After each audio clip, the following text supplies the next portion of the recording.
Praise the lord. All are happy. सगळे आनंदित आहात का? Good good to see you all physically. आणि प्रभूची कृपा आहे. प्रभूनं पुन्हा एकदा आम्हाला एकत्र केलेलं आहे हॉलमध्ये. आणि गेले काही महिने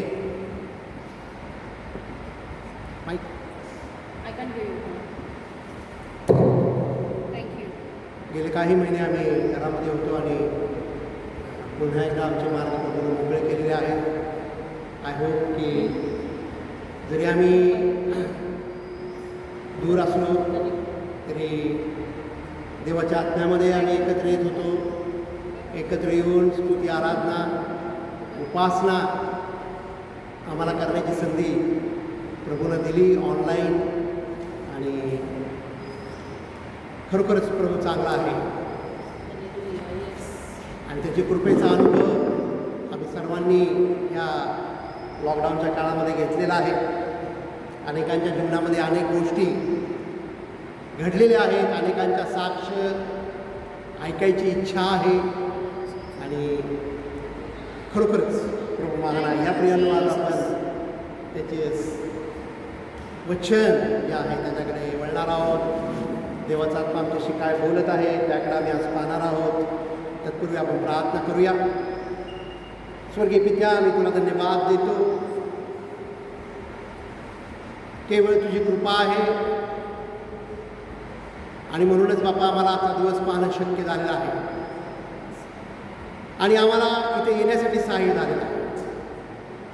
तुझ्या कृपेसाठी धन्यवाद देतो. इथे येऊन टाळ्या वाजवून, गीते गाऊन, उच्च स्वरे वाद्य वाजवून तुझं स्तवन, तुझी स्तुती करण्याची संधी दिलीस म्हणून आम्ही तुझे विशेष आणि विशेष उपकार मानतो. या वेळेसाठी धन्यवाद देतो बाबा. आज आम्हाला प्रत्येकाच्या अंतःकरणामध्ये जे प्रश्न असतील, जे विचार असतील ते तू जाणतोस आणि समजतोस बाबा. आज वचनाच्या द्वारे आम्हाला पुन्हा एकदा तू मार्गदर्शन दे.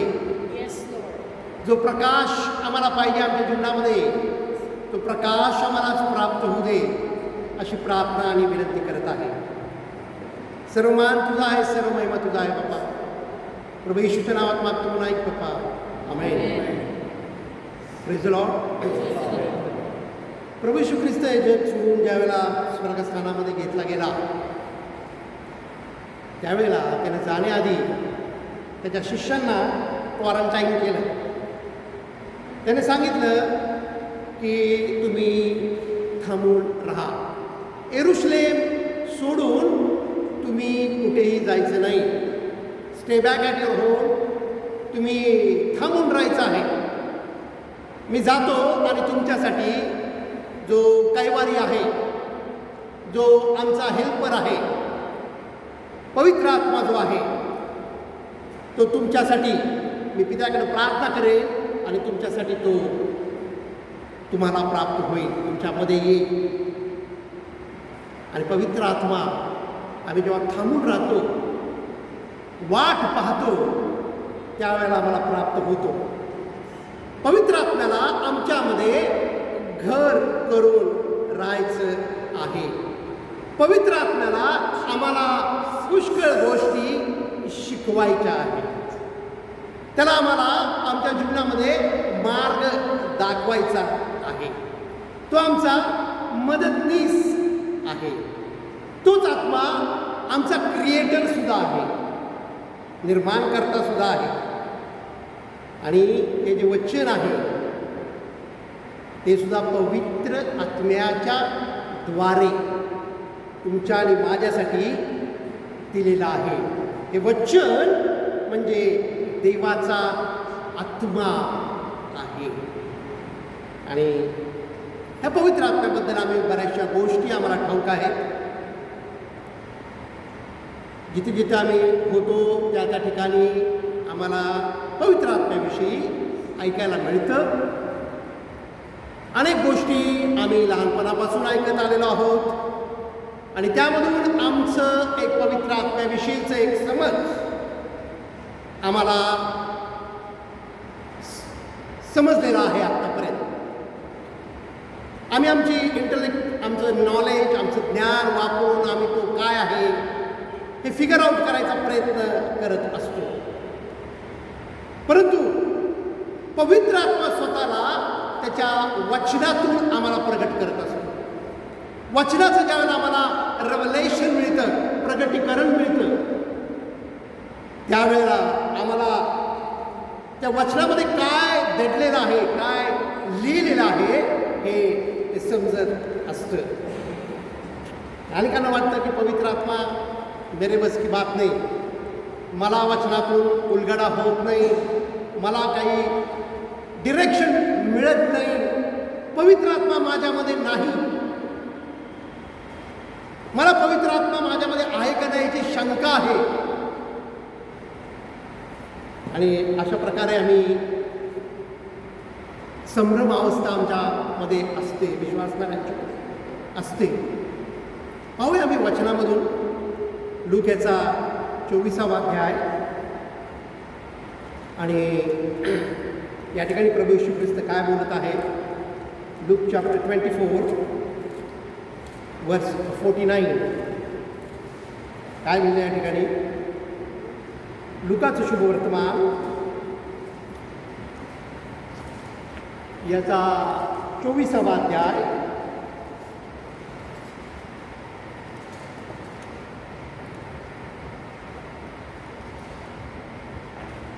आणि वचन 49.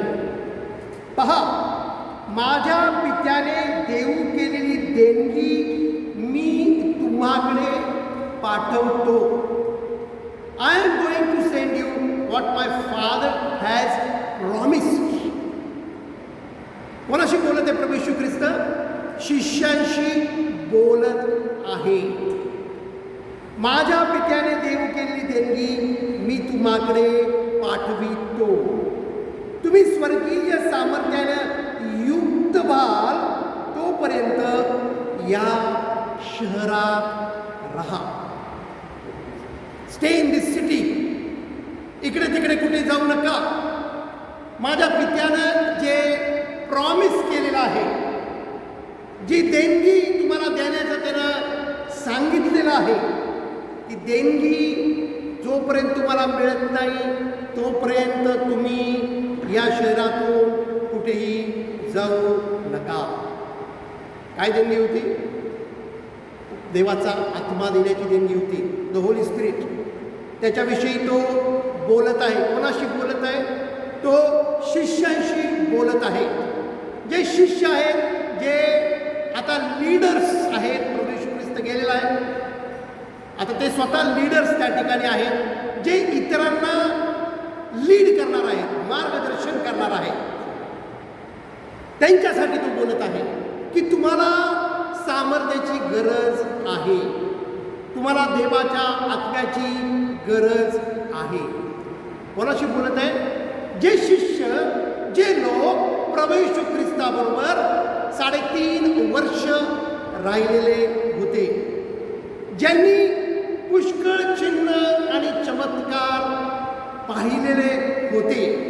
मोठे मोठे चमत्कार, छोटे मोठे नाही, प्रभू येशूने केलेले मोठे मोठे चमत्कार आणि चिन्ह त्यांनी त्यांच्या डोळ्यांनी पाहिलेले होते. आणि त्यांचा टीचर प्रभू येशू ख्रिस्त होता. येशू ख्रिस्ताकडून डायरेक्ट थेट टीचिंग, शिक्षण या शिष्यांना मिळालेलं होतं. विचार करा, इमॅजिन करा. प्रभू येशू ख्रिस्त कोणाशी बोलत आहे? अशा लोकांशी बोलत आहे जे त्याच्या बरोबर होते. आणि त्यांना तो म्हणतो, ही देणगी मी तुम्हासाठी पाठवून देतो.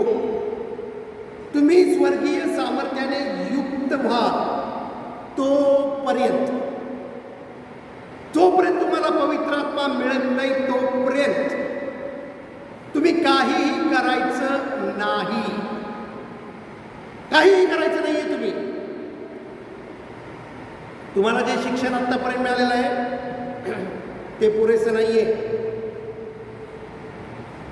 तुम्ही पुष्कळ मिरॅकल्स बघितलेले आहेत, सायन्स आणि वंडर्स बघितलेले आहेत, ते पुरेसे नाही आहेत.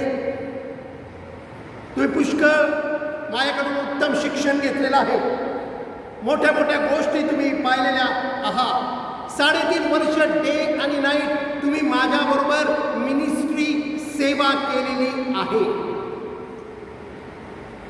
तरी सुद्धा डिस्पाइट ऑल दीज थिंग्स, हे सर्व असून सुद्धा जोपर्यंत तुम्हाला देवाचा आत्मा, पवित्र आत्मा मिळत नाही, तोपर्यंत तुम्ही हलायचं नाही, कुठेही जायचं नाही.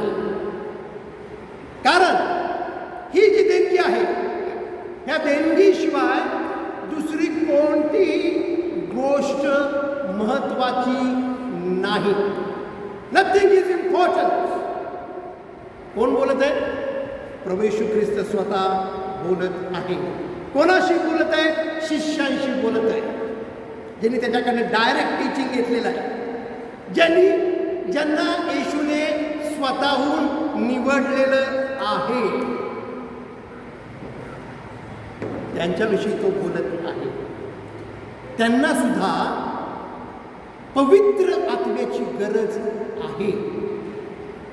आणि तो म्हणतो, तुम्ही कुठेही जाऊ नका जोपर्यंत ही देणगी, हे स्वर्गीय सामर्थ्य तुम्हाला प्राप्त होत नाही, तोपर्यंत तुम्ही कुठेही जाऊ नका. आणखीन कोणाला पवित्र आत्म्याची गरज आहे? लूकाचा 1 अध्याय. या ठिकाणी मेरीविषयी लिहिलेलं आहे. येशूची आई मरियेविषयी लिहिलेलं आहे. लूक याचा 1 अध्याय आणि वचन 28. लूक चॅप्टर 1 वर्स 28.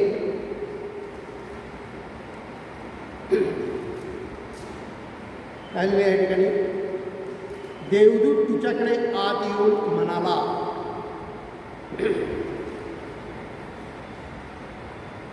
हे कृपा पावलेल्या स्त्रिये, कल्याण असो, प्रभू तुझ्या बरोबर असो. एक देवदूत आलेला आहे त्या ठिकाणी मरियेकडं, आणि तो म्हणतो, कृपा पावलेल्या स्त्रिये, you who are highly favored, the Lord is with you. एक देवदूत एका स्त्रीला म्हणजे मरियेला त्या ठिकाणी तो सांगत आहे, सर्व स्त्रिया ज्या आहेत त्याच्यामध्ये तू हायली फेवर्ड आहेस. सर्व स्त्रियांच्यामध्ये तू कशी आहे? हायली फेवर्ड म्हणजे ब्लेसेड आहेस, आशीर्वादित आहेस. सर्व स्त्रियांच्यामध्ये तुझं जे स्थान आहे ते उच्च असं स्थान आहे. का बरं? कारण तुझ्या पोटी जो जन्माला येणार आहे तो कोण आहे? प्रभू येशू ख्रिस्त आहे. आणि ही अनाउन्समेंट त्या ठिकाणी त्याने येऊन त्या स्त्रीला केलेली आहे, मरियेला केलेली आहे, जी अर्थातच एक प्युअर लाईफ जगणारी होती, नीतीचं जीवन जगणारी होती, समर्पित जीवन जगणारी होती. हे सगळं जरी तिच्याकडे होतं, even that she needs Holy spirit. तिला सुद्धा पवित्र आत्म्याची गरज होती. प्रेषितांच्या कृत्यामध्ये आम्ही वाचतो 1 अध्यायामध्ये, ॲक्ट्स चॅप्टर 1 या ठिकाणी आम्हाला वाचायला मिळतं, प्रभू येशू ख्रिस्त जेव्हा हे जग सोडून स्वर्गस्थानामध्ये उचलला गेला, त्यावेळेला त्याचे शिष्य पवित्र आत्म्याची वाट पाहत होते. आणि जवळजवळ 120 लोक वाट पाहत होते. आणि ह्या 120 लोकांच्या मध्ये जे हे 120 डिसायपल्स, येशूचे शिष्य त्या ठिकाणी होते, त्या 120 शिष्यांच्या मध्ये येशूची आई मरिया सुद्धा होती. ती सुद्धा पवित्र आत्म्याची वाट पाहत होती इतर शिष्यांबरोबर. आणि तिला सुद्धा जी देवाच्या दृष्टीनं हायली फेवर्ड वुमन म्हटलेलं आहे, आशीर्वाद कृपा पावलेली स्त्री आम्ही वाचलं आत्ता वचन. आणि या ठिकाणी त्या ॲक्ट्समध्ये आम्हाला वाचायला मिळतं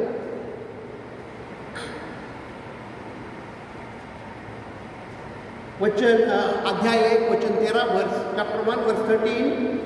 आणि आल्यावर ते माडीवरचे एका खोलीत गेले. ते तर पेत्र, योहान, याकोब, आंद्रिया, फिलिप, थोमा, बर्थलमय, मत्तय अल्फीचा मुलगा याकोब, शिमोन जिलो व याकोबाचा मुलगा यहुदा हे राहत होते. हे सर्वजण आणि त्यांच्यासह कित्येक स्त्रिया, येशूची आई मरिया, त्याचे भाऊ एक चित्ताने प्रार्थना करण्यात तत्पर होते. येशूच्या आईला सुद्धा मला वाचायला मिळतं, जिच्याविषयी आम्ही वचनातनं ऐकलेलं आहे की ती कशी होती, ब्लेसेड अमंग ऑल वुमन्स, सर्व स्त्रियामध्ये कृपा पावलेली अशी स्त्री होती, पवित्र जीवन जगणारी अशी होती, निवडलेली अशी होती. इवन दो तरी सुद्धा ती पवित्र आत्म्याची वाट पाहत होती. म्हणजेच काय, फक्त शुद्ध जीवन जगणं पुरेसं नाही हे आम्हाला या ठिकाणी समजून येत आहे. फक्त वचन ऐकणं पुरेसं नाही, फक्त निवडलेले आम्ही असणं हे पुरेसं नाही, आम्ही पवित्र नीतीचं जीवन जगणारे पुरेसं नाही. It is not enough. हे एवढंच फक्त पुरेसं नाही आहे. फक्त आम्ही कृपा पावलेले लोक आहोत, दया पावलेले लोक आहेत, एवढंच आमच्यासाठी पुरेसं नाही आहे. आम्हाला पवित्र आत्मा पाहिजे.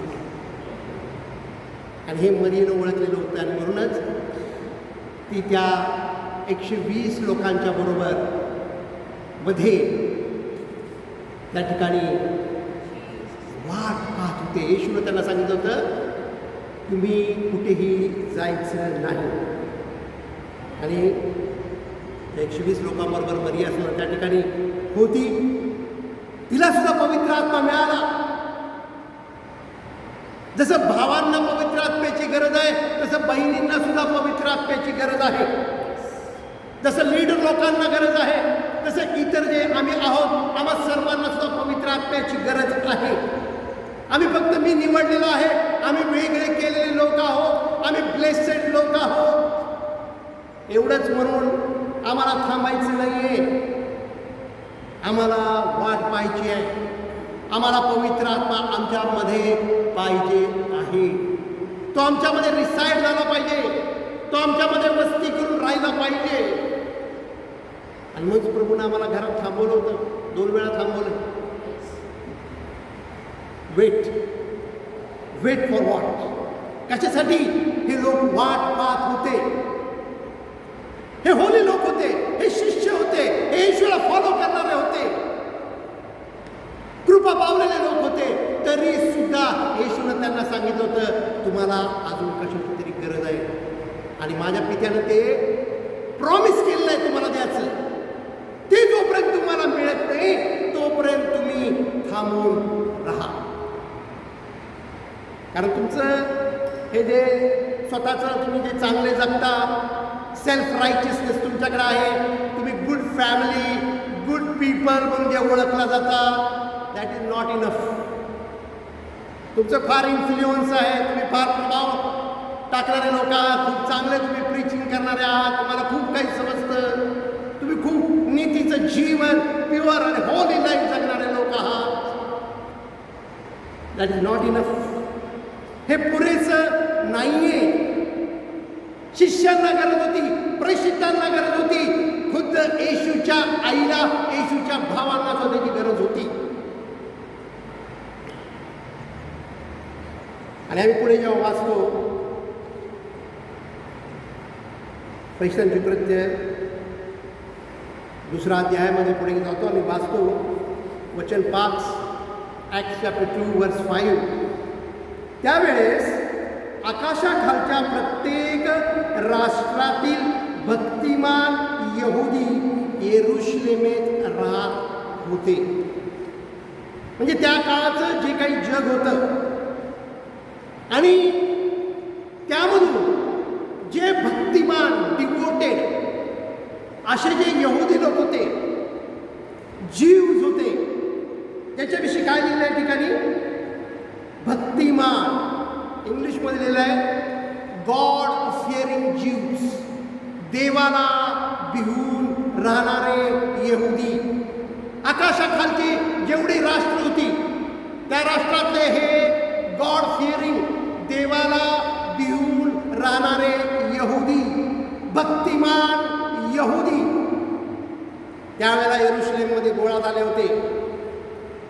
या 18 वेगवेगळे नेशन्स, राष्ट्र त्यावेळेला होते. त्या 18 राष्ट्रांच्या मधून हे जे भक्तिमान, देवाला भिवून वागणारे, गॉड फिअरिंग जे लोक होते ते सर्व येरुशलेममध्ये एकत्र आले होते. कशासाठी? पेंटेकॉस्टचा सण साजरा करण्यासाठी त्या ठिकाणी जमलेले होते. द फीस्ट ऑफ पेंटेकॉस्ट जो सण असतो, जो अजूनसुद्धा यहुदी लोक सेलिब्रेट करतात, तो फीस्ट, तो सण साजरा करण्यासाठी आज सुद्धा जो साजरा होत आहे त्या ठिकाणी ते एकत्र जमलेले होते. कुठं जमायचे ते? जे कॅपिटल त्यांचं होतं, जे कॅपिटल सिटी होती येरुशलेम, राजधानीचं ठिकाण, त्या ठिकाणी ते सणासाठी एकत्र येत असत. ह्या लोकांच्या विषयी काय लिहिलं आहे? ते चांगले लोक होते, ते गॉड फिअरिंग होते, ते भक्तिमान लोक होते, देवाला भिवून राहणारे, ओबिडियंट, आज्ञा पाळणारे लोक होते. असे लोक त्या ठिकाणी आलेले होते. त्यांना सुद्धा पवित्र आत्म्याची गरज होती. आणि म्हणून फक्त भक्तिमान असणं पुरेसं नाहीये. फक्त आम्ही गॉड फिअरिंग आहोत एवढं पुरेसं नाहीये. आम्ही फक्त आज्ञाधारकपणा आमच्यामध्ये आहे, आम्ही ओबिडियंट आहोत, चांगली गोष्ट आहे. तुम्ही भक्तिमान आहात, डिवोटेड आहात, चांगली गोष्ट आहे. 120 लोक होते, शिष्य तसेच होते, तरी सुद्धा दॅट इज नॉट इनफ. आणि मग त्या ठिकाणी काय घडलेलं आहे? पेत्र उभा राहिला आणि संदेश देऊ लागला आणि लोक जमा झाले.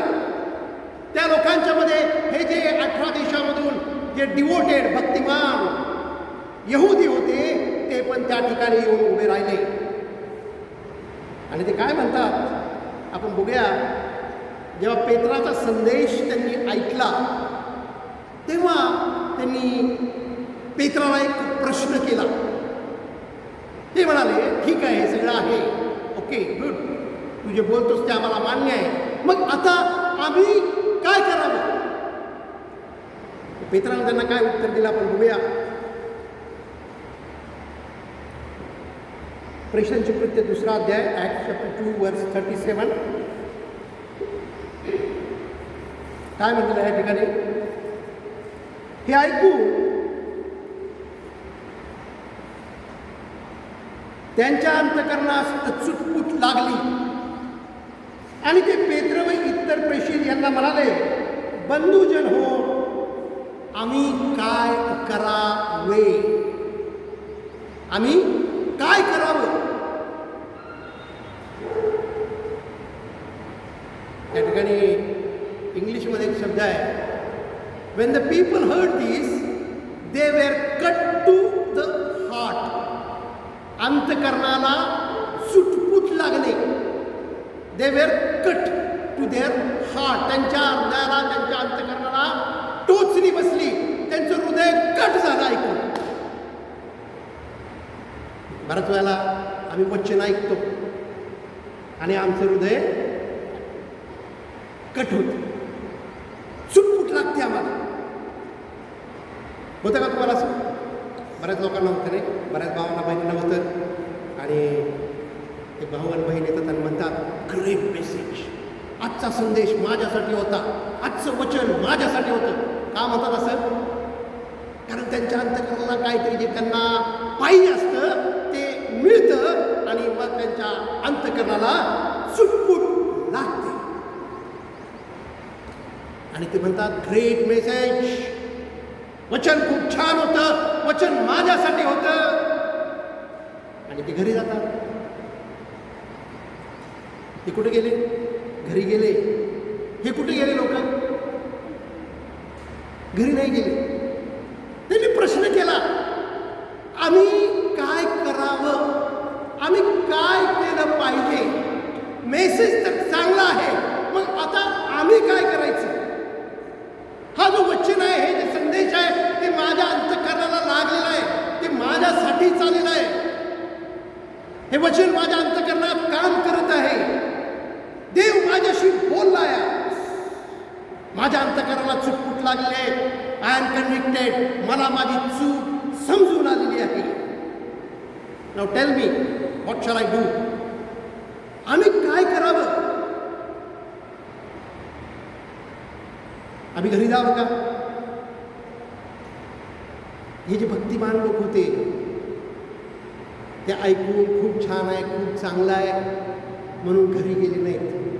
त्यांनी पेत्राला प्रश्न विचारला, बंधुजन हो, आम्ही काय करावे? कारण वचन तर वंडरफुल, अद्भुत असं वचन आहे. वचन हे नेहमीच अद्भुत असतं. आम्हाला आवडो अथवा न आवडो, वचन हे नेहमीच अद्भुत आहे. मला आवडलं, माझ्या शेजाऱ्याला आवडलं नाही म्हणून ते काही वाईट होत नाही. वचन हे नेहमीच अद्भुत आहे. वचन हे नेहमीच चांगलं आहे. आम्ही ते चांगलं आहे असं म्हणो अथवा न म्हणो, ते ॲप्रिशिएट करो अथवा न करो, it is going to be good and only good.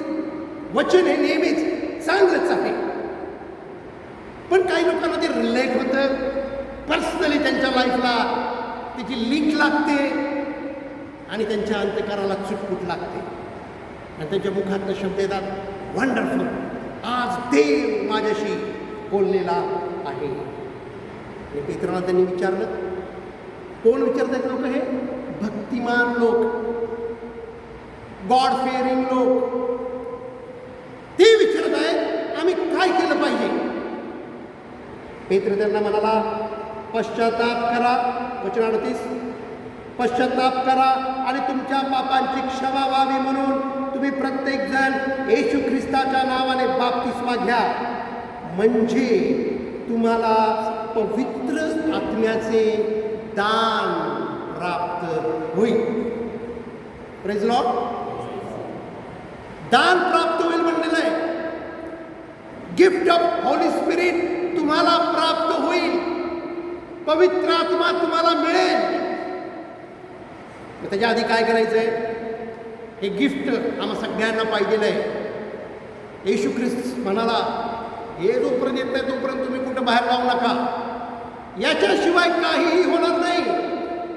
तुम्ही भले माझ्याबरोबर असा, माझ्याकडनं टीचिंग घेतलेलं असा, माझे मिरॅकल तुम्ही बघितलेलं असा,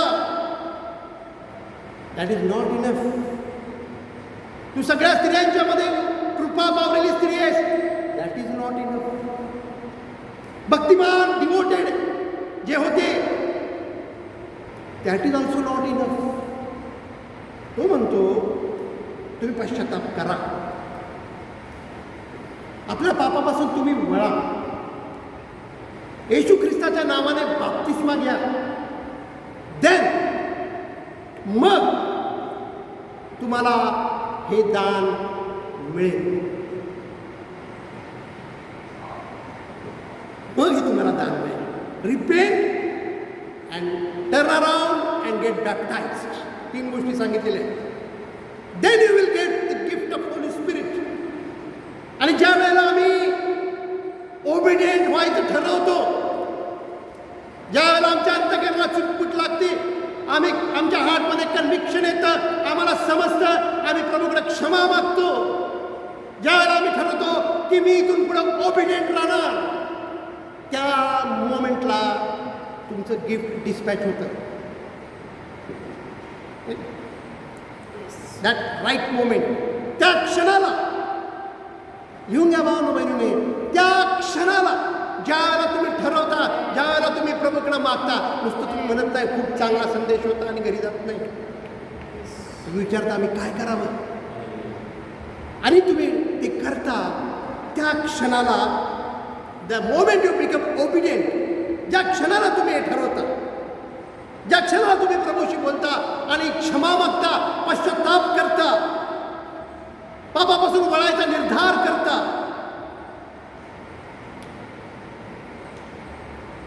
त्या क्षणाला आम्ही देवाचे पुत्र आणि कन्या बनतो. ज्या क्षणाला तुम्ही म्हणता आय विल फॉलो जीजस, मी येशूच्या मागे चालेल, मी आज्ञाधारक, मी त्याचं वचन ओबे करेन, मी बॅप्टिझम घेईन, त्या क्षणाला तुमचं पवित्र आत्म्याची जी देणगी आहे, जे गिफ्ट आहे, जे गॉड द फादर त्याच्यापासून आम्हाला प्राप्त होतं, तो आम्हाला ते पुरवतो, ते आमच्यासाठी तिथून डिस्पॅच केलं जातं, ते आमच्यासाठी तिथून निघतं.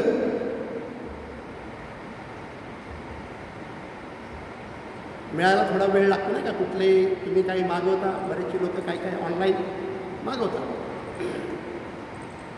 ते निघाल्यापासून आमच्या घरामध्ये डिलिव्हर होईपर्यंत काय लागतं, त्याला गॅप लागतो, मध्ये थोडासा वेळ लागतो. तो प्रगट ते आमच्यासमोर प्रॅक्टिकली फिजिकली उभं राहायला वेळ लागतं. आमचं तारण झाल्यापासून, आम्ही पश्चाताप केल्यापासून पवित्र आत्मा आमच्यामध्ये येऊन त्याचं मॅनिफेस्टेशन व्हायला काही टाईम जातो. आम्हाला फक्त विश्वास ठेवायचा आहे. We have to just believe. आणि काय करायचं आहे, यू हॅव टू आस्क. फार महत्वाचं. बिब्लिकल वे काय आहे, ask and it shall be given unto you. Very simple, फार सोपं आहे. काहीही करायचं नाही आम्हाला. Ask and it shall be given to you. मागा म्हणजे तुम्हाला प्राप्त होईल. तुम्ही काहीही मागू शकता, कितीही मोठी गोष्ट मागू शकता. अनेक लोक मोठी गोष्ट मागितल्यानंतर, अरे मी फारच मोठी गोष्ट मागितली. अरे आम्ही कितीही मोठी गोष्ट मागितली तर देवाच्यासाठी ती फार छोटीच आहे. काय आम्ही मोठं मागू शकतो, आम्ही मागू शकतो, कारण ही इज अ क्रिएटर. तो निर्माण करताय. आमचं जे मागणं आहे ते त्याच्यासाठी नेहमीच कसं आहे, एकदम असं मुंगीसारखं आहे, छोटं आहे. म्हणून त्याच्यासाठी रिग्रेट करू नका, फार मोठी गोष्ट मागितली मी प्रभूकडं, हां नंतर मग प्रभू मला क्षमा कर, फारच मोठी गोष्ट मागितली, मला छोटंसं दे. जे तुम्ही मोठं मागता त्यासाठी ते सुद्धा देवासाठी फार छोट्यातली छोटी गोष्ट आहे. Because he is a mighty God, he is a big God. Praise the Lord. आणि he is ready to give. तो तुम्हाला देण्यासाठीच आहे. नो मॅटर तुम्ही काय मागता, किती मोठं मागता, देवासाठी जी छोटी गोष्ट आहे, तुमची रिक्वेस्ट जी आहे, तुम्ही छोटी रिक्वेस्ट, माझी छोटीशी विनंती म्हणता. छोटी काय, मोठी विनंती करा. मोठ्यातली मोठी विनंतीसुद्धा देवासाठी छोटीच आहे. हे आम्ही लक्षात ठेवलं पाहिजे.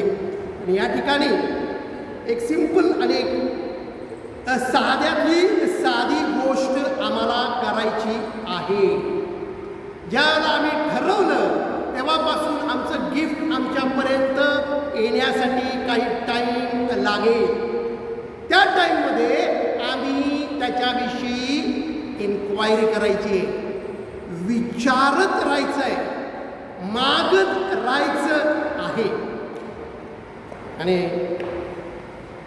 आम्हाला कोणी जर काही गिफ्ट पाठवलं तर आम्हाला काय मिळतं, त्याच्याबरोबर एक ट्रॅकिंग नंबर दिला जातो. ट्रॅक करा, ते निघालं का, ते कुठं पोचले, किती वाजता येणार आहे, सगळं तुम्हाला दिसतं नाही का आजकाल. तुम्ही चेक करावं, ट्रॅक करावं. ट्रॅकिंग नंबर दिला जातो. कधी कधी आमचं गिफ्टला उशीर होतो, टाईममध्ये येत नाही. मग तुम्ही काय करता, फोन करता कुरिअरवाल्याला, त्याला विचारता कुठपर्यंत आलं आहे. अरे बाबा 2 दिवसापूर्वी पाठवलं होतं, दुसऱ्या दिवशीच मिळायला पाहिजे होतं, अजून आम्हाला आमचं पॅकेज मिळालेलं नाही आहे. तुम्ही त्या कोरोनावाल्याला इरिटेट करून टाकता, 100 फोन त्याला करता, मेसेज करता, माझं गिफ्ट कुठं आहे, माझं पॅकेज कुठं आहे, कुठं गेलं ते. आम्हाला एक ट्रॅकिंग नंबर दिला जातो त्यासाठी की तुम्ही ट्रॅक करा. अजून आलेलं नाही आहे, पण कुठपर्यंत आलेलं आहे, कुठं आहे, हे ट्रॅकिंग नंबर आम्हाला दिला जातो. अगदी तशाच प्रकारे हे जे दान आहे, हे जे आम्हाला दिलेलं आहे, त्याचा एक ट्रॅकिंग नंबर बायबलमध्ये आहे. आणि तो ट्रॅकिंग नंबर काय आहे? मत्तई 7:7. मत्तई 7:7 हा आमचा ट्रॅकिंग नंबर आहे. Ask and it will be given to you. मागा म्हणजे तुम्हाला मिळेल, शोधा म्हणजे तुम्हाला सापडेल, आणि ठोका म्हणजे तुमच्यासाठी उघडलं जाईल. दिस इज युअर ट्रॅकिंग नंबर. हा तुमचा ट्रॅकिंग नंबर आहे. तुम्ही जायचे आणि विचारायचं आहे. आस्क, विचारायचं आहे, चेक करायचं आहे, अजून मिळालं नाही, मागायचं आहे, अजून आलं नाही, विचारत राहायचं आहे. तुम्हाला सांगत राहायचं आहे त्याला, अजून देणगी मिळाली नाही, अजून मला ते कृपादान मिळालं नाही, अजून पवित्र आत्मा माझ्याकडे आलेला नाही आहे. You need to ask repeatedly. This is the biblical way. प्रभूकडनं देणगी जर तुम्हाला पाहिजे असेल तर तुम्हाला मागत राहावं लागेल, तुम्हाला शोधत राहावं लागेल, तुम्हाला ठोकत राहावं लागेल. रिपीटेडली, वारंवार तुम्हाला हे करायचं. प्रभू येशू ख्रिस्त शिष्याला प्रार्थना शिकवत होता, त्यावेळेला तो एका विधवेचं उदाहरण देतो, जी विधवा इरिटेट करणारी होती, साधी सुधी नव्हती. एखाद्याला रंजीस कसं आणायचं तिला चांगलं माहिती होतं, कारण तो न्यायाधीश तिचा न्याय करत नव्हता. तिची केस तू घेत नव्हता, तिचा न्याय करायला तो लवकर तयार होत नव्हता. मग तिनं काय केलं, ती रोज जायची त्याच्याकडे, इन्क्वायरी करायची, कुठपर्यंत आलाय, कधी स्टँड होणार नाही केस, कधी कोर्टासमोर उभं राहायचंय. एकदा दोनदा नाही, daily she is going asking inquiry. फार महत्वाची गोष्ट आहे. आणि मग तू जज काय म्हणतो, एकदाचा हिचा मी न्याय करूनच टाकतो, कारण ही रोज येणार आणि मला त्रास देत राहणार. का त्यानं तिचा न्याय केला? तिला जे पाहिजे होतं ते तिला का मिळालं? Because she kept on asking. Ask and it shall be given unto you. मागा म्हणजे तुम्हाला मिळेल. ती रोज जात होती, रोज मागत होती. का तिला न्याय मिळाला? कारण ती कन्सिस्टंटली फॉलोअप करत होती. माझं गिफ्ट कुठे आहे, अजून मला का नाही मिळालं, मला हा ट्रॅकिंग नंबर दिलेला आहे, मी येणार, मी विचारणार. कधी शिकवतो प्रभू येशू शिष्याने हाऊ टू प्रे, हाऊ यू शुड प्रे, तुम्ही प्रार्थना कशी करावी. जर तुम्हाला प्रार्थनेचं उत्तर पाहिजे असेल तर तुम्हाला मागत राहावं लागेल, तुम्हाला विचारत राहावं लागेल, तुम्हाला प्रभूकडे रोज त्याची चौकशी करावी लागेल. This is the biblical way. आणि प्रभूने आम्हाला हे शिकवलेलं आहे. You must keep on inquiring about it. त्याच्याविषयी तुम्ही विचारत राहिलं पाहिजे.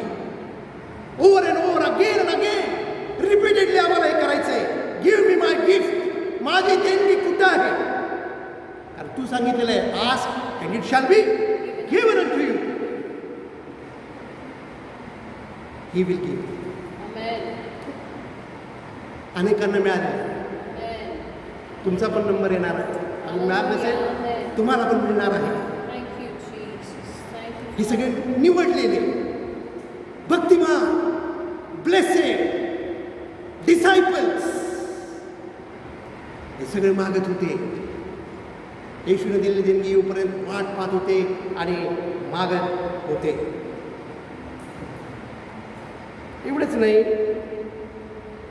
तर त्या काळातले जे स्कॉलर्स होते, विद्वान, पंडित, हुशार असे जे लोक होते, त्यांना सुद्धा पवित्र आत्म्याची गरज होती आहे.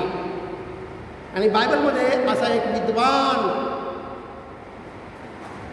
मनुष्याविषयी लिहिलेला आहे. त्याचं नाव होतं पॉल. तो फार इंटेलिजंट आणि स्कॉलर असा व्यक्ती होता. त्याचं बायबलचं ट्रेनिंग, त्यावेळेचं जे सगळ्यात फेमस असं कॉलेज होतं बायबलचं, गमलिएल नावाचा जो माणूस होता, त्याच्या कॉलेजमध्ये त्याचं शिक्षण झालं होतं. तो त्या काळाचा बिगेस्ट टीचर होता गमलिएल. आणि असा हा पॉल जो कधीही कोणाचं ऐकत नसे, कारण तो स्वतः फार इंटेलिजंट होता, फार हुशार असा होता. आणि एवढंच नव्हतं तर तो फार आवेशी होता. देवाविषयी एक झीलच माणूस जो असतो, आवेशी जो असतो, फुल ऑफ फायर, असा हा व्यक्ती होता. आणि तो कोण होता? पॉल होता, जो त्याचं नाव आधीचं सॉल होतं. सॉलचा पॉल झाला. तो सॉल एक परुषी होता. आणि तो स्वतःची ओळख करून कशी देतो? मी कोण आहे? मी परुषांचा परुषी आहे. इज नॉट ओनली परुषी, तो म्हणतो जे कोणी परुषी आहेत त्यांच्यातला परुषीतला परुषी मी आहे. आणि तुम्हाला सर्वांना माहिती आहे, येशूच्या काळात हे परुषी लोक होते. आणि का त्यांना परुषी म्हणायचे? फॅरसीज. का ती पदवी का त्यांना मिळायची? तर त्यामुळे जे आमचा जो जुना करार आहे, बायबल जे आहे, त्यातली पहिली 5 पुस्तकं त्यांची तोंडपाठ असायची. जर परुषी व्हायचं असेल तर तुम्हाला first 5 books of Bible by heart, तुम्हाला पाठ पाहिलेलं आहे. मोठी पुस्तक आहे ती. आणि त्याचं पाठांतर करणं ही काही सोपी गोष्ट नव्हती. आणि जे कोणी ते पाठ करून करायचे त्यांना परुषी म्हटलं जायचं. आणि तो म्हणतो मी परुषांचा परुषी आहे. आणि हा जो परुषी आहे, परुषी एकदम फॉलो करणार, वचनातला काना मात्रा सुद्धा ते फॉलो करायचे, ओबिडियंट, आज्ञाधारक. येशू त्यांच्याविषयी काय म्हणतो? ते इतके ओबिडियंट असायचे, इतके डिवोटेड असायचे, जरी त्यांनी बाजारातून पुदिना विकत घेतला तरी त्या पुदिन्याचा 10वा हिस्सा किंवा धना घेतला कोथिंबीर, त्याचा 10, समजा त्यांनी पेंडी घेतली पुदिन्याची किंवा कोथिंबिरीची, तर त्याची मोजायची किती आहेत? 20 आहे. मग त्यातले 10% म्हणजे 2 पीसेस आर फॉर गॉड. एवढं बारकाईनं ते देवाचं वचन फॉलो करायचे. असं येशूने आम्हाला बायबलमध्ये सांगितलेलं आहे की ते कसे होते? पुदिनाचा सुद्धा 10वा हिस्सा. म्हणजे बघा किती काटेकोरपणे ते पाळणारे होते देवाचं वचन, ओबिडियंट लोक होते. आणि एक दिवशी सॉलला दमस्कसच्या रस्त्यावरती मोठा प्रकाश दिसला. आणि तो एवढा ब्राईट लाईट होता की तो घोडा उधळला आणि तो घोड्यावरनं खाली पडलेला आहे. घोड्यावरनं तो खाली पडलेला आहे.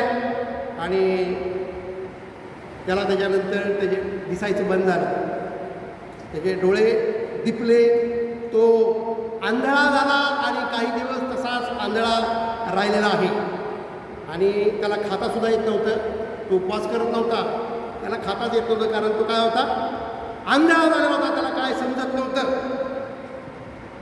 अनेकांना देवाला प्रत्यक्ष पाहायची इच्छा असते, नाही का? Face to face. देवाला फेस टू फेस पाहणं एवढं सोपी गोष्ट नाही आहे. बघा ह्याच्यासमोर एवढा प्रकाश आला की हा आंधळा झाला, खाली पडलेला आहे, एवढा त्याचं वैभव, एवढा त्याचं गौरव, एवढं ब्राईटनेस जीजसचा लाईट आहे. तो दैदिप्यमान असा आमचा प्रभू आहे. आणि आम्ही फेस टू फेस देवाला कधी बघू शकत नाही. आम्ही तसं झालो तर आम्ही आंधळे होऊन जाऊ. या ठिकाणी पॉलचा बाबतीत आम्ही वाचतो या ठिकाणी, आणि तो आंधळा बनलेला आहे. आणि काय झालेलं आहे पुढे? 9व्या अध्यायामध्ये आम्ही येऊया. प्रेषितांची कृत्य 9वा अध्याय.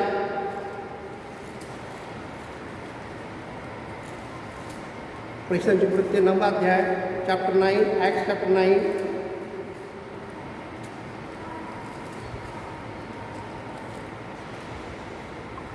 वचन 17. ॲक्ट्स चॅप्टर 9 वर्स 17. तेव्हा हनन्या निघाला आणि त्या घरी गेला आणि त्याच्यावर हात ठेवून म्हणाला, शाऊल भाऊ, तू वाटेने येत असता ज्या प्रभूने म्हणजे येशूने तुला दर्शन दिले त्याने तुला पुन्हा दृष्टी यावी व तू पवित्रात्म्याने परिपूर्ण व्हावे म्हणून मला पाठवलेले आहे. जो स्कॉलर, जो परुषांचा परुषी, त्याला सुद्धा पवित्र आत्म्याची गरज आहे. आणि म्हणून हनन्याला पाठवलं, जा तिकडे त्याच्यावर हात ठेव, कारण तो फार हुशार आहे, फार स्कॉलर आहे, फार विद्वान आहे, परुषांचा परुषी म्हणून तो स्वतःची ओळख करून देतो, परंतु त्याला सुद्धा पवित्र आत्माची गरज आहे. या ठिकाणी आम्हाला काय समजत आहे? आम्हाला तर किती गरज आहे, आम्हाला तर किती गरज आहे. त्याच्याशिवाय हे विश्वासाचं जीवनच होऊ शकत नाही.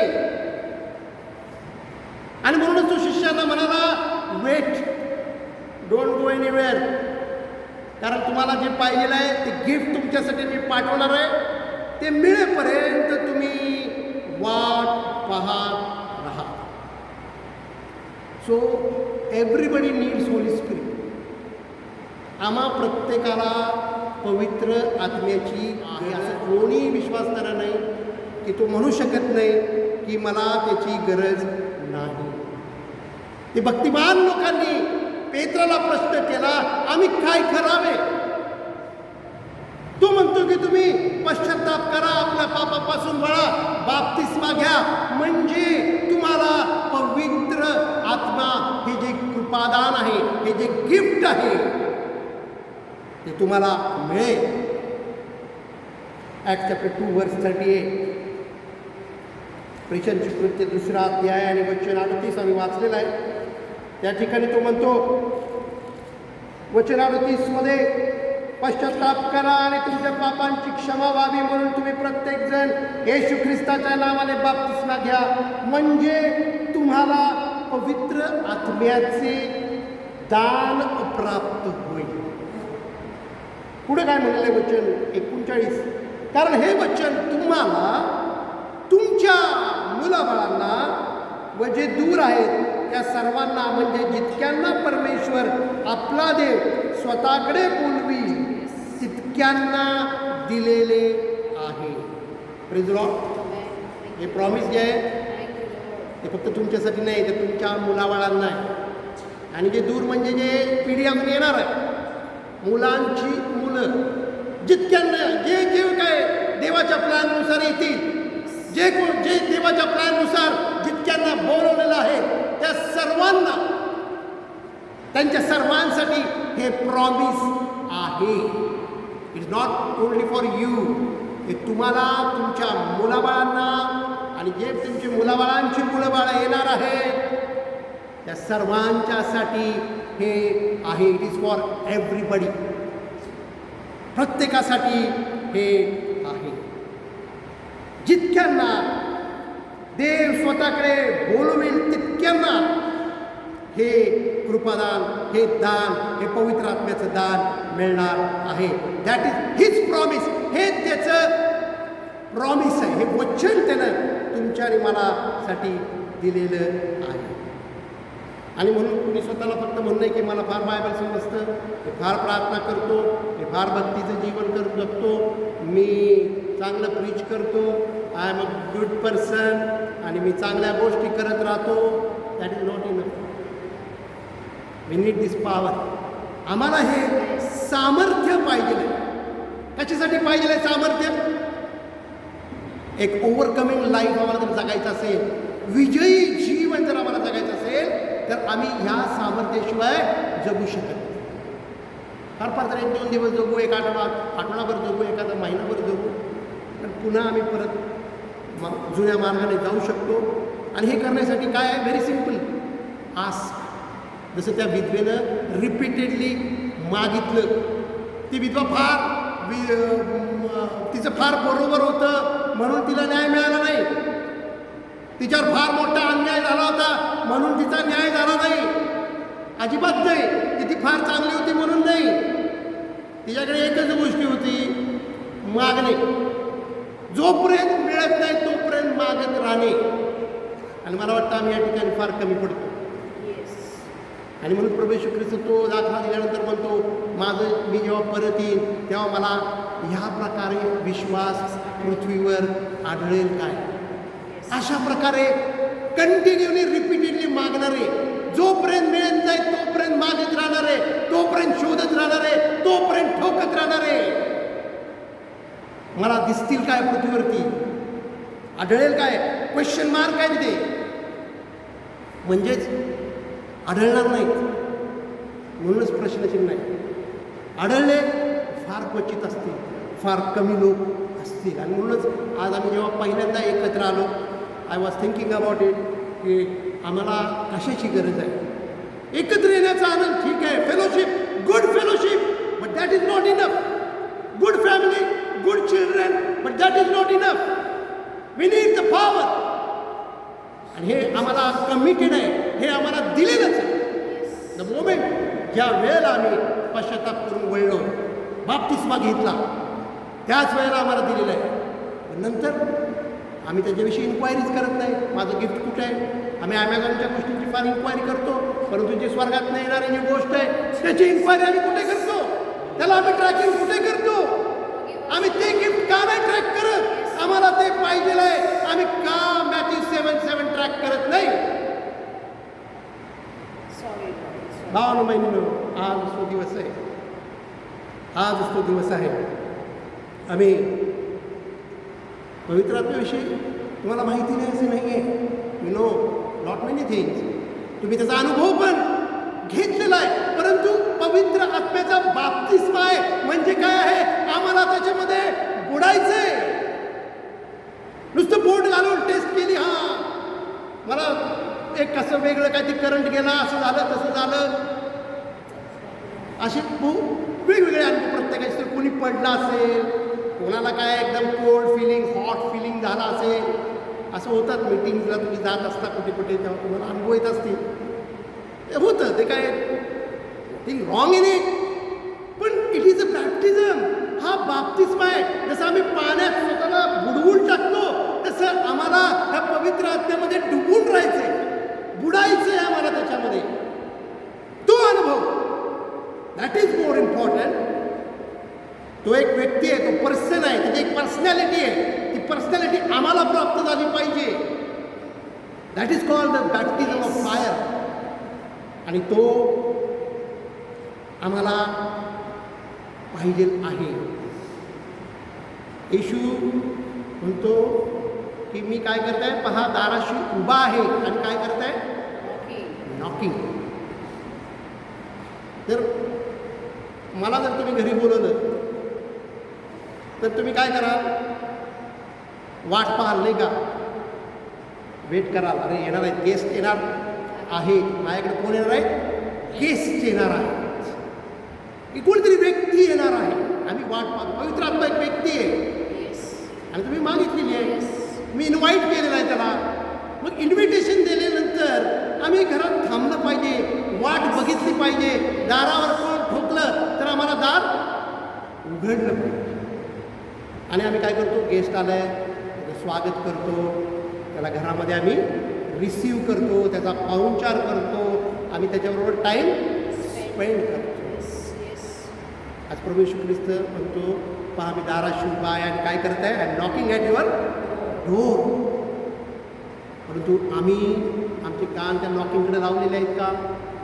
आम्ही दार उघडून त्याला इन्व्हाइट करतो का आतमध्ये. तो कोणी चोर नाही आहे, तो कुठून दुसरीकडून आत एंट्री करणार नाही आहे. तुम्ही दार उघडत नाही म्हणतोय, एक जेंटलमॅन आहे. मी जर त्याला इन्व्हाइट केलं आहे तर त्याची अशी अपेक्षा आहे तुम्ही दार उघडावं. तो फोर्सफुली दार उघडून, आहे का कोणी घरामध्ये, मला तुम्ही बोलवलं, या मी बघा आलेला आहे, बसलोय, आणा बा, असं तू म्हणेल का कधी. चोर आला तर तो आत घुसेल, तुम्ही आहे नाही बघायचं नाही तर काय ते उचलून घेऊन जाईल. चोर तसं करतो. येशू ख्रिस्त चोर नाही आहे. ही is a gentleman. He spirit is एकदम जेंटल स्पिरिट आहे. तो वाट पाहणारा आहे. तो आम्हाला वाट पाहतो की आम्ही कधी दार उघडतोय, कधी त्याला आम्ही आतमध्ये घेतोय. फोर्सफुली आम्हाला कधीही आमच्या घरामध्ये तसा एंट्री करणार नाही. होली स्पिरिट कधी फोर्सफुली आमच्यामध्ये येऊ शकत नाही. Unless and until we ask, unless and until we inquire about it, unless and until त्याचं नॉकिंग आम्ही ऐकून दार उघडत नाही, तोपर्यंत ते आमच्यामध्ये येऊ शकणार नाही. म्हणून भावांनो बहिणींनो, पुन्हा एकदा आम्ही तो अनुभव घेऊया. जसं आम्ही गेस्टला बोलून त्याचं अगदी स्वागत करतो, तसं आम्ही पवित्र आत्म्याची वाट पाहूया. कुठपर्यंत आला आहे, कुठपर्यंत पोहोचला आहे, फोन करतो नाही का आम्ही, नाही आम्ही आलो इथपर्यंत आलो, एक अर्धा तासात येतो, तासाभरामध्ये पोहोचतो, 15 मिनटात आम्ही येतो, नाही का. का गेस्टला बोलवलं आहे तुम्ही विसरून गेला, असं होतं का कधी? नाही. तुमचं लक्ष तिकडं असतं, कनेक्शन असतं तिकडे. अरे कधी येत आहे, कुठपर्यंत आले बघ रे, फोन लाव, इन्क्वायरी कर, आज काय अडचण आहे का बघ, रस्ता मिळतोय का नाही बघ. सारखं तुम्ही ट्रॅकमध्ये राहता. अगदी त्याच प्रकारे पवित्र आत्म्याला तुम्हाला डिस्पॅच केलेलं आहे तिकडनं तुमचं गिफ्ट. आज आम्ही ट्रॅक करत राहूया, आम्ही मागत राहूया, त्या विधवेसारखं आम्ही होऊया, आमच्या प्रभूला आम्ही रंजीस आणूया. जोपर्यंत आम्हाला हे सामर्थ्य मिळत नाही, जोपर्यंत आम्हाला ओव्हरकमिंग लाईफ जगता येत नाही, आमच्या अंतकरणात फक्त आत्मवचन ऐकलं, चुटपुट लागली, घरी गेलो, जेवलो, परत झालं, संपलं, हे लाईफ आम्हाला आता नाही चालणार. आम्ही काय करावं आम्ही विचारलं पाहिजे. मी वचन ऐकलं, मी आज काय करावं, आणि देव सांगेल की करा, आणि मग तुम्हाला कृपादान हे प्राप्त होणार आहे. या प्रियांनो, यावेळेला आपण त्याला धन्यवाद देऊया,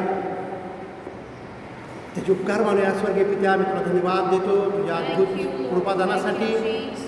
आज पुन्हा एकदा वेगळ्या पद्धतीने तू आम्हाला एकत्र केलंस. आम्ही फार फार आभारी आहोत बाबा तुझे. आमचं घरात राहणं किंवा घरातनं बाहेर पडणं हे तुझ्या मार्गदर्शनाखाली तुझ्या इच्छेनं होत आहे. म्हणून बाप्पा आम्ही तुला धन्यवाद देतो.